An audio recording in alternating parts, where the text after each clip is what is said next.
여러분 혹시 이런 생각 해보신 적 있으신가요? 내가 죽고 나면 자식들이 알아서 잘 나누겠지. 설마 내 자식들이 돈 때문에 싸우겠어? 혹은 아직 몸도 건강하고 정신도 말짱한데 벌써 상속 이야기를 꺼내는 건 좀 아니지 않나? 이런 생각하시는 분들 많은 거 저도 알고 있습니다. 하지만 최근 증가한 부모 자식 간 형제 자매들 간의 분쟁은 다 이렇게 아니란 생각에서 발생을 하더라고요.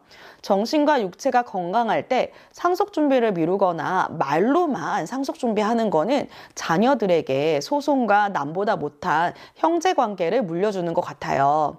만약에 내일 당장 여러분들이 인지 능력이 흐려진다면, 갑작스럽게 사고로 의사 표현을 할 수 없게 된다면 여러분들이 평생 피땀 흘려서 일군 그 소중한 재산은 어떻게 될까요? 오늘 영상에서는 왜 반드시 지금 여러분의 정신과 육체가 가장 건강할 때 상속 준비를 해야 되는지, 그리고 준비하지 않았을 때 어떤 비극이 벌어지는지 아주 솔직하게 말씀드릴까 합니다. 안녕하세요. 13년차 상속 전문 변호사 최선혜입니다. 변호사님, 상속 재산 때문에 자녀들 간에 싸우고 소송하는 사건들 많이 보셨잖아요. 그죠? 요즘 더 많이 늘었어요. 또 이런 경우에는 부모님이 돌아가신 이후에 재산 분배에 대한 협의가 안 돼서 싸우는 일이 많은 거예요? 그런 일도 있지만 아닌 경우도 많습니다. 요즘은 부모님이 정신이 온전하지 못해서 판단 능력이 떨어지시면 욕심 많은 형제가 이를 생전에 독식하려고 분쟁이 많이 발생하더라고요. 예를 들어서 부모님이 정신이 온전하실 때에는 자신 옆에서 수십 년간 매월 수차례 찾아오고 병원 진료나 입원할 때 동행하는 자녀에게 증여하는 경우들이 있거든요. 나머지 자녀들은 1년에 한 번도 찾아오거나 찾아오지 않는 경우도 많고요. 그러다 보니까 나에게 잘해주는 자녀에게 재산을 주고 싶은 게 당연하잖아요. 그런데 부모님들이 치매로 정신이 온전하지 않을 때 여기에 불만이 있었던 자녀들이 갑자기 부모님을 모셔가고 못 만나게 하는 경우가 은근 많이 발생해요. 그리고 심한 경우에는 치매가 심하지 않을 때 증여한 재산을 부모님 이름을 앞세워서 돌려달라는 소송을 하기도 합니다. 증여 계약서나 녹취 같은 증거가 없을 때에는 패소할 가능성이 있을 정도로 소송이 굉장히 치열하게 진행이 되거든요. 그러니까 나중에 이런 분쟁이 없으려면 처음부터 변호사 선임하셔서 나중에 이런 분쟁이 발생했을 때 증여 계약서 등을 작성을 해서 방어할 수 있는 준비를 하는 게 정말 중요하거든요. 그럼 부모님이 돌아가시기 전에 유언장을 작성한 경우가 있잖아요. 그죠? 그런데 치매 진단을 받은 후에 작성한 유언장은 어떻게 되는 거예요? 무효가 되는 거예요? 결론부터 말씀드리면 치매 진단을 받았다고 무조건 유언이 무효가 되는 건 아닙니다. 우리 법원은 치매 환자라 할지라도 유언을 하는 그 순간에 자신의 행위가 어떤 결과를 가져오는지 이해할 수 있을 정도면 유언 능력이 있다고 봐요. 그래서 이 경우에는 효력이 인정이 되거든요. 특히 공증인이 참여하는 유언 공증의 경우에는요, 유언 당시 공증인의 질문에 명확히 답변을 했고 평소 가족관계나 재산 현황을 정확하고 인지하고 있었는지, 무엇보다 공증인이 당시 어르신의 정신 상태가 유언하기에 충분했는지 판단했다면 이를 존중해 줍니다. 하지만 이게 소송으로 가는 경우에는요, 이 소송에서 이기기 위해서 여러분들의 자녀들이 2, 3년 동안 법정을 드나들면서 부모님의 진료 기록과 치매의 척도가 어느 정도인지 증거를 제출하고 서로 아버지가 제정신이었네 아니었네를 두고 피터지게 싸우는 경우를 흔히 볼 수 있어요. 이미 돌아가신 아버님이나 어머님을 두고 자식들이 병원 기록을 들춰내면서 싸우는 상황, 상상만 해도 너무 비극적이지 않나요? 건강할 때 준비한다는 것은 단순히 법적인 효력을 만드는 것을 넘어서 내 자녀들이 이런 입증의 전쟁에 휘말리지 않게 마침표를 찍어주는 일인 거예요. 그럼 부모님 재산이 모두 아버지 명의로 되어 있고요. 거의 부동산인 경우에요. 네. 아버지가 갑자기 쓰러지시면 남아있는 어머니 생활비는 아버지 재산을 처분해서 사용할 수 있어요? 사실 어렵습니다.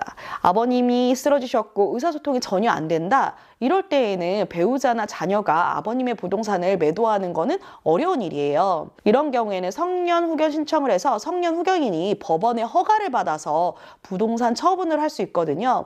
그런데 성년 후견 결정을 받는데 시간이 최소 몇 달에서 반년 이상 걸리기도 하니까 갑갑한 경우들이 발생하더라고요. 특히 자녀들이 향후에 발생할 수 있는 상속 문제들 때문에 이해관계가 다르다 이러면 성년 의견에 관련된 재판만 시간이 상당 시간 걸렸고 굉장히 치열해집니다. 특히 치매인 경우에는요, 어떻게든 부모님을 모셔가서 상속에서 유리한 고지를 차지하려고 하거든요. 그리고 부모님이 미리 특정 자녀에게 재산을 주고 싶은 경우가 있잖아요. 그죠? 이때는 상속보다 미리 증여하는 게 더 좋지 않아요? 반드시 그렇진 않습니다. 이렇게 특정 자녀에게 거의 대부분의 재산을 증여한다면 이거를 상속 시 특별수익이라고 하거든요. 이렇게 증여한 재산도 모두 상속의 기초재산으로 보고 이 기초재산에서 법정 상속 지분의 절반에 대해 유류분 청구하는 경우가 요즘 굉장히 많아요. 문제는 증여받은 재산이 모두 부동산일 때 이걸 처분하는 과정에서 양도세 이슈가 또 발생할 수 있다는 거예요. 증여받은 날로부터 10년 이내에 처분하게 되는 경우에는 부모님이 처음 취득한 때를 기준으로 양도세를 납부해야 되거든요. 유증으로 상속을 받았다면 양도세 이슈가 많이 줄어들지만 증여로 받은 재산에 대해서는 양도세도 같이 고려하셔야 되는데 이걸 안 했다가 골치 아파지는 경우 의외로 많습니다. 그러니까 이런 건 전문 변호사 그리고 세무사가 협업할 수 있는 곳에서 같이 상담받을 수 있는 게 좋아요. 그래야 법률 이슈와 세무를 동시에 검토받을 수 있거든요. 변호사님, 그러면 미리 건강하실 때 상속 증여 준비를 해야 하는 건 절세 측면도 있겠네요. 네, 부모님이 얼마나 건강하신지 앞으로 10년 이상 건강하게 사실 가능성이 높은지에 따라서 어떻게 절세해야 되는지도 달라져요. 그리고 자산이 부동산에 집중되어 있는지 그다음에 부동산 외에도 현금성 자산이 있는지에 따라도 다 달라집니다. 자산가들 중에는요, 오늘 당장 사망했다는 전제로 상속세를 얼마나 내야 하는지 미리 체크하고 향후에 어떻게 관리할 것인지 미리 세무 컨설팅을 받으시는 분들도 계십니다. 과세관청에서 10년치 계좌를 조사하는 경우가 많은데 그 사용처가 불분명한 현금성 자산들은 모두 상속재산으로 보는 경향이 있거든요. 그러니 소명하지 못해서 상속세를 지나치게 많이 내는 경우들을 이런 컨설팅을 통해서 방지할 수 있는 거죠. 그리고 더 중요한 건 절세만 생각하다가 나중에 법률 이슈가 발생할 가능성도 염두에 두셔야 된다는 거예요.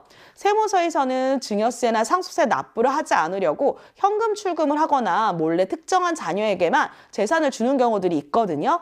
이게 진짜 나중에 골치가 아파요. 상속받지 못한 형제들이 증여받은 자녀가 유류분 청구만 하는 게 아니라 부모님 재산을 몰래 빼돌렸다고 형사고소하는 경우가 요즘 진짜 많이 늘었거든요. 그러니까 제발 좀 전문 변호사에게 자문 받고 진행하시는 걸 추천드립니다.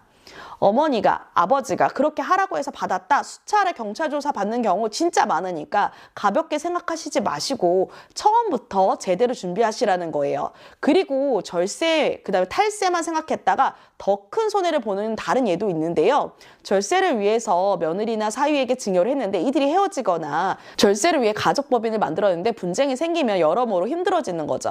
그러니 다른 리스크는 검토 안 하고 절세 하나만 생각하지 마시고 법률 리스크에 대해서도 반드시 검토하셨으면 좋겠습니다. 오늘은 가족 간의 상속 분쟁이 없도록 부모님 치매 전에 상속 준비를 하는 방법에 대해서 알려드렸는데요. 저희 사무실에 상속 관련 상담이나 소송을 의뢰하러 오시는 분들을 보면 10중 8구는 준비가 거의 안 되어 있는 상태에서 문제가 발생한 다음에 찾아오시더라고요. 이 중 골든타임을 놓쳐서 전혀 손을 못 대는 경우도 적지 않습니다. 이럴 때마다 아무것도 해드릴 수 없는 게 너무 안타깝더라고요. 그러니까 이 영상뿐만 아니라 다른 상속 관련 영상도 쭉 보시고 내 경우에 해당한다 이렇게 생각이 되시면요, 지체 없이 확인해 보세요. 그래야 여러분들의 소중한 재산을 아무것도 하지 못하고 전부 잃어버리는 일을 막을 수 있습니다. 오늘 영상도 도움이 되셨다면요, 좋아요, 댓글 부탁드리고요, 구독도 같이 하셔서 계속 저와 소통하시길 바라겠습니다.